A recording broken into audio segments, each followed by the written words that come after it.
Grid-scale battery investment in Australia is accelerating rapidly. In 2025 alone, more than 2 gigawatts and 5 gigawatt hours of new utility-scale battery capacity was added in the national electricity market, bringing the fleet to roughly 5.5 gigawatts and 11.5 gigawatt hours.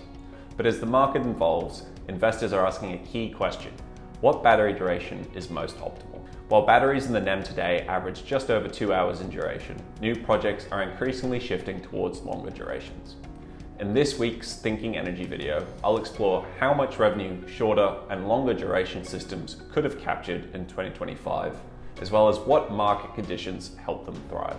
Battery duration determines how long a battery can discharge at maximum power.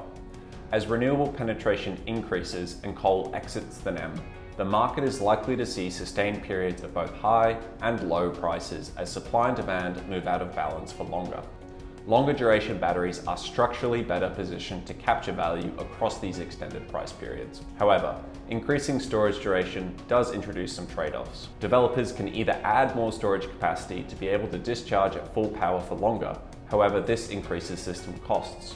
Alternatively, they can reduce inverter capacity to spread the same storage capacity across more hours, limiting how quickly the battery can discharge, but reducing system costs. This trade-off needs to consider available grid connection capacity and any co-located renewable generation, something Gridcog is perfect to assess. To explore this, I've spun up a quick Gridcog project using Hazelwood BESS in Victoria as the baseline case.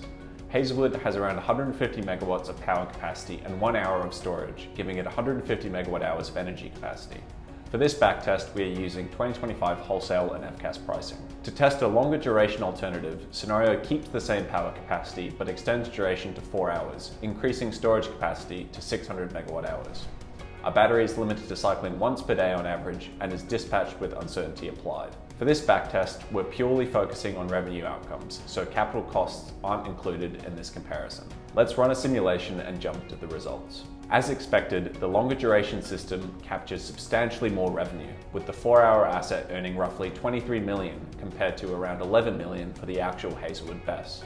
The difference largely reflects the additional storage capacity available to the 4-hour system, allowing it to dispatch more energy across the year.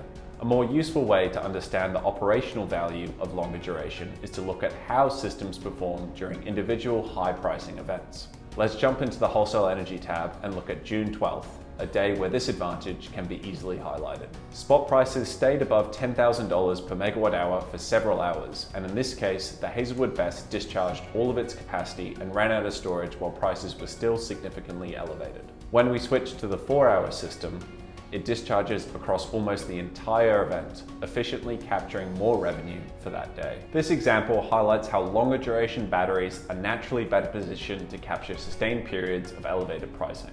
With much of today's battery fleet around 2 hours in duration, events like June 12th highlight how longer duration systems may be better positioned to capture value from these extended price spikes. Using Gridcog, users can explore these dynamics with benchmark parameters under different future price forecasts, all while testing inverter and storage capex assumptions to determine the most economic duration for their projects. Until next time.